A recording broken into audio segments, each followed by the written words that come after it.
Measuring powder is probably the area where you have the most potential to make a serious or dangerous error in your reloading. So it's important that you understand it from the very beginning in detail. We all know that there is exactly 16 ounces in a pound, and we all know that an ounce is a relatively tiny unit of measure. There are approximately 454 grams in a pound, so a gram is considerably smaller than an ounce. However, bullets and powder are measured in grains, and there's 7,000 grains in a pound, so we're dealing with an extremely tiny unit of measure, and it's extremely important, especially where you have equipment such as digital scales that can be calibrated to weigh in either grams or grains, that you understand the settings and that you know for a fact that you're set up to be measuring grains and not grams, because obviously the results could be disastrous. Going beyond the 7,000 grains in a pound, however, we're going to actually be weighing powder accurately to approximately 1/10 of 1 grain, and so that translates to 1/70,000th of a pound. So we're dealing with extremely tiny units of measure. There's several different types of equipment that are used commonly to do that in reloading. One of them is the digital scales, which can start with these simple units that cost as little as $25 or $30 and up. There are balance beam scales, which again are in that same price range, starting in the $25 and $30 range and up. The digital scales go up into the more sophisticated, most modern types of scales, where you actually have a touchpad and you put in the charge that you want for that particular powder, and it will literally automatically meter it out and weigh it for you to deposit in your case. Now, understand that the balance beam scales are inherently more accurate than the digital, and the reason for that is very simple. This digital scale is calibrated to read in 1/10 of a grain. However, if we set this for exactly 4.0 grains of unique, which is what we're going to be measuring in a moment, what that means is it will be somewhere between 3.95 grains and 4.01 grains, because anywhere in that 1/10 is where the reading will be averaged out to 4.0. With the balance beam scale, if we have it set so that it's exactly balanced at exactly 4 grains, even adding a few flakes of powder or removing a few flakes of powder will shift something about this level measure, and so I contend that this is inherently more accurate from the very beginning. The first thing you're going to need to learn how to do is how to calibrate your equipment, and the reason you're going to want to do that is because it's not going to be any more accurate than your ability to calibrate it. So I think that the calibration weights are actually technically one of the single most important purchases you can make when you get started with reloading. Lyman makes what I think is a great set. It's a 10-weight set that starts with the largest 100 grain weight and goes down to weights as small as 1/2 a grain, so you can come up with almost any combination that you want to calibrate your equipment. I've also checked into Lyman's credentials and the standard, the federal standard to which they manufacture these weights, and they're extremely close tolerances. So even the weight sets are not going to be off by more than a few hundredths of a grain.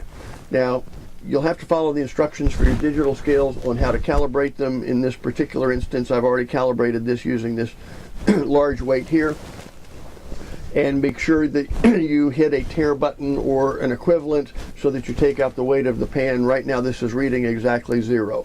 I'm going to put two grain weights in this pan, and the pan is now reading 4.2 grains. Is that a problem? Well, it's not exact.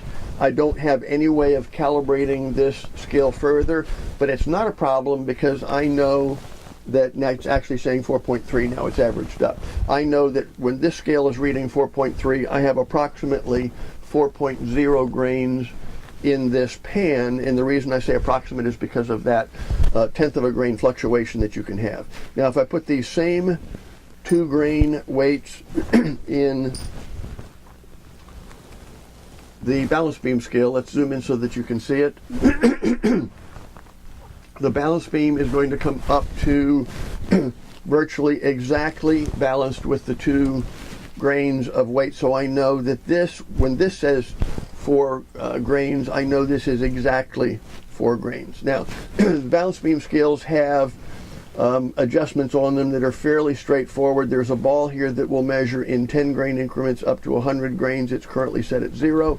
There's a scale on this end where you adjust the scale for grains and tenths of a grain, and then there's a little adjusting wheel where you can fine tune it until you get it exact where you want it. So we now have this equipment set up as accurately as we can. I actually use a 2-scale technique when I'm weighing powder, and the reason for it is this. It's always possible for a piece of equipment to be out of calibration, or to be knocked out of calibration, or to somehow get out of calibration during the course of your weighing powders. My contention is, if you're using 2 pieces of equipment, not only do you not appreciably slow yourself down, you add in another safety factor, because it's almost a problem, a certainty that you can't have 2 pieces of equipment out of calibration in the same fashion and to the same extent at any one point in time. So if something is working differently between the 2 suddenly, you know that you need to immediately stop what you're doing and check it out before you proceed. Now, some people use 2 balance beam scales. That's fine. I just use this because this happens to be what I have. One last thing I want to mention about the balance beam scales. If you look at the back end of the scale here, there is a little paddle that travels between 2 magnets, and that dampens the scale so that it doesn't take forever to settle out when you put powder in it. That's a good thing. It's possible, though, for the beam to get stuck where the balance beam is stuck against the paddle on one side or the other, and that can give you an erroneous reading. So each time you put powder in here, make sure that this is freely swinging between the 2 magnets. The way I measure powder, the traditional way to do the final trickle of grains, is with what they not surprisingly call a trickler, where you put powder in here and you turn this, and there's a screw in this tube which advances the powder kernels at a time until they're just barely trickling out of this into the pan. I don't particularly like tricklers for one simple reason. If I have the powder right up to the edge, moving this around, moving it out of my way to pour powder, moving it back where I want it to trickle, to me is a pain in the neck, because you're constantly having the occasional flakes fall out, which is simply messing up your work area. I prefer to use scoops. If you use the Lee dies, as I do almost exclusively, you get a scoop with each set of dies that approximates the quantities that you would be using for that particular caliber. You can even buy a set of scoops for very little money that includes a sliding scale that can show you which scoop will use for which powder, will give you which approximate weights as a starting point. Those are very handy. This happens to be the 0.5 cc scoop, which comes with the 9mm die. So let's take a look here. Let's turn on our scale, check to make sure the tare button is pushed and that we're reading exactly 0. And we're going to put a little bit of powder in here, and it's now up to 3.6 grains. This is how I advance powder rather than using a trickler. I simply tap this scoop and drop a couple of flakes of powder at a time until I get up to 4.3, which, as we said, roughly translates to exactly 4 grains. Now this has gone to 4.4, so I've got a couple of flakes extra. Now what I do is I simply transfer the powder from this scale to this pan, and because the balance beam will take a little while to settle out, and I'm checking to make sure the paddle is between the 2, while it's doing that, I'm actually pouring my next measure of powder into this pan. So I would contend not only have I not lost time, while that's settling out, I'm actually in the process of measuring out my next measure of powder. Now, when this is done and I've measured this one to 4.3, this one is settled out, and as you can see from the scale, this is settled out at exactly 4.0 grains of powder. I take my funnel, I take a case, which you notice I still have upside down, showing that they're primed cases and they're obviously empty. The 9 mil is actually smaller than the mouth of this funnel. Normally on larger cases you'd simply put this over the case and pour the powder in. What I have to do is actually hold this up tight, secure with a finger in the funnel to hold the mouth in place to keep it secure, and pour the 4 grains of Unique into this case. Now I put this case right side up in my my case block here so that I know that it's filled, and then I proceed to transfer this quantity over here, and as it's settling out I'm weighing my next load in the digital scale while this one is settling out and transferring the powder. Now there's one last thing that I want to show you before we complete this, and I'll have to orient the camera in order to be able to do that. So I'll be with you just momentarily. Okay, here we have a final test that I call my light test. I have 10 cases here that are filled with the 4.0 grains of Unique. Obviously you can't do this if you're using a more automated process where you put powder in a case and then put the bullet in immediately following, which is why I like to line my cases up in a loading block before I actually do the bullet insertion stage.